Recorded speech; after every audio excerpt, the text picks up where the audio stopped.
Deuxième partie, nous allons voir comment utiliser toujours le module bibliothèque, mais dans ce cas, on va travailler beaucoup avec les attributs. Les attributs vont nous permettre de faire du classement de photos. Vous voyez, j'ai des photos ici avec des petits drapeaux blancs qui apparaissent. Je vais vous montrer un peu comment on peut trier, classer ces photos rapidement. Donc pour ça, je vais par exemple prendre ici des photos que j'ai faites sur Barcelone, par exemple. J'ai fait un feu d'artifice. Et donc ce feu d'artifice, bon, ben, vous verrez, je l'ai fait dans des conditions un petit peu difficiles parce que je n'avais pas l'appareil adapté, donc j'ai dû vraiment jouer sur le terrain un peu comme je pouvais, et donc j'ai quand même beaucoup de déchets. Je savais dès le départ que j'allais avoir énormément de déchets, donc ici je dois faire un tri de toutes ces photos.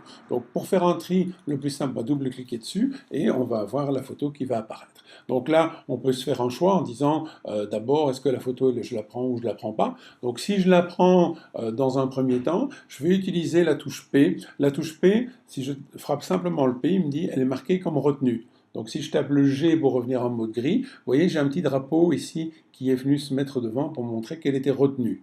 D'accord? Si je double-clique sur celle-ci et que je tape la touche X, il me dit je la définis comme rejetée. Je tape le G pour revenir en mode gris. Donc je vois avec un X, c'est mes photos rejetées. Avec un drapeau blanc, c'est mes photos que j'ai retenues. Et quand il n'y a rien, c'est les photos non encore traitées. Donc grâce à cela, on va pouvoir utiliser les filtres comme on l'a vu dans la vidéo précédente. Et là, je vais pouvoir utiliser les filtres sur attributs. Donc je vais dire par exemple, moi ce qui m'intéresse, alors je vais enlever, parce que je vois qu'il y a des filtres qui ont été ici. Je vais supprimer celle-ci. Alors, voilà. Donc je vais dire, je ne veux par exemple que mes photos que j'ai sélectionnées. Et donc derrière, je vais retrouver ici l'ensemble des photos qui ont un drapeau blanc, qui sont sélectionnées, qui ont la touche P, où je vais appuyer sur la touche P. Maintenant, si je veux la désélectionner, je peux cliquer sur le drapeau, et voilà, elle a disparu, l'autre est venu se mettre à la place. D'accord? Si maintenant je veux voir les photos que j'ai rejetées, je clique sur celle-là. Alors il faut bien sûr que je décoche celles que j'ai sélectionnées, sinon j'ai les sélectionnées, les rejetées. Je décoche celle-là, et maintenant je n'ai que les rejetées. Éventuellement, je peux dire, ah ben non, celle-ci, je la trouve quand même pas mal, et je vais à ce moment-là enlever des photos rejetées. D'accord? Ou je peux carrément dire celle-ci, je la prends plutôt, et je tape le P, et à ce moment-là, il est passé de rejeté à pris. Bon, pour qu'on voit quelque chose, je vais faire ça comme ceci, voilà. Je ne me mets pas le filtre, donc là, je vais dire que celle-ci, par exemple, voilà, celle-ci, je vais la prendre, donc je tape le P, et automatiquement, vous voyez, le drapeau a changé de la croix au drapeau blanc pour me dire que je le sélectionne. Alors, quel est l'intérêt de travailler comme ceci? Eh bien, ça me permet, par exemple, lorsque je veux supprimer définitivement toutes les photos que j'ai marquées comme rejetées, eh bien, je peux aller ici dans le menu photos, et j'ai ici en bas supprimer les photos rejetées. Donc dans ce cas-là, il va m'ouvrir une fenêtre en me les montrant toutes et en me disant qu'est-ce que vous voulez faire, les effacer du catalogue Lightroom ou carrément les jeter, les supprimer du disque. Et là, derrière, c'est réversible. Si je prends supprimer du disque, ces photos sont rejetées. Et donc ça permet de trier et de rejeter, de jeter rapidement les photos. Là, je vais faire annuler parce que je les ai simplement pour l'exemple ici. Donc il y a une fonction qui permet de trier très rapidement, c'est de dire je me demande de ne voir que les photos qui sont conservées et les photos qui n'ont pas encore été triées. D'accord? Donc c'est les photos neutres et marquées. Et donc là, je vais me mettre sur les premières photos neutres, je double-clique dessus, je la visualise.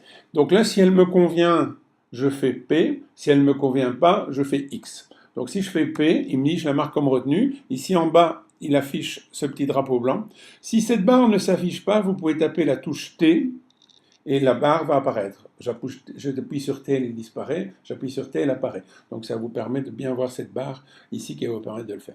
Bon, quand je l'ai prise, elle reste là. Je clique sur la flèche droite pour voir la suivante. Ici, je la rejette. Je frappe simplement le X et là, il me présente directement la suivante. Là, je dis, je la prends. Je me déplace à droite.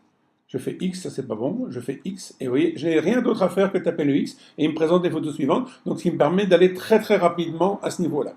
Maintenant, si j'ai deux photos, là, j'hésite, par exemple, j'ai ces deux photos ou ces trois photos sur lesquelles j'hésite, eh bien, je peux très bien les sélectionner et frapper la touche C pour comparer les photos, et là, je vais retrouver la photo avant, la photo 1, la photo 2. D'accord? Vous pouvez éventuellement vous enlever les bords ici pour vous voir beaucoup mieux. Donc en cliquant simplement sur les petites flèches, les bords vont disparaître et là je vois beaucoup mieux. Je peux utiliser des fonctions de zoom. Donc si je clique sur zoom, elles ont l'avantage de zoomer et de se synchroniser toutes les deux en même temps. Donc ça me permet de comparer vraiment de manière précise les deux photos de façon à pouvoir choisir. Là, je suis sur la photo sélectionnée et sur la photo candidate. Si je fais un P, eh bien, il va à ce moment-là marquer ma photo. Ici, vous voyez, la candidate ici est marquée comme retenue. D'accord? Si je peux aussi la démarquer si je reclique dessus, et je peux aussi dire je la rejette, et à ce moment-là, elle est disparue et la mienne devient candidate. D'accord? Si j'appuie sur la flèche droite, j'ai les autres qui vont défiler. Je peux revenir ici. Donc je vais en reprendre deux autres pour refaire l'exercice. Je clique sur ces deux-là. Hein, je fais C pour comparer. Et donc là, je vais retrouver. Alors vous pouvez aussi les faire basculer de gauche à droite, donc je peux les inverser. Si je clique sur le bouton là, vous voyez, celle qui était à gauche va à droite, ou celle qui était à droite va à gauche. Ou ici, pareil, je peux faire passer l'une d'un côté, l'une de l'autre. Donc en fonction de mes différents choix, je peux revenir dans mes photos précédentes et suivantes. Et également ici, je peux défiler, là dire, voilà, je vois dans ma candidate, si j'ai 5 ou 6 photos, donc si je reprends cet exemple ici, supposons que je veuille comparer à cette photo-ci toutes celles qui sont derrière, les deux ou trois autres photos d'ici, je veux comparer lesquelles sont les meilleures. Eh bien, je vais par exemple prendre ici ces deux-là, les mettre en comparaison, et ensuite avec la touche suivante, faire suivant, et je vais avoir la troisième, je vais avoir la quatrième, d'accord? Et donc là, je peux très bien dire, bon, celle-ci non, elle ne me plaît pas, donc je fais X. Celle-ci, donc je vais à la précédente. Bon, celle-là, oui. Celle-là, bon, mais celle-ci, je vais faire X aussi. Et donc, il me repropose. Donc, je peux comme ça revenir jusqu'à ce que je trouve, ah ben celle-ci, je la prends. Et donc, je tape le P pour la prendre.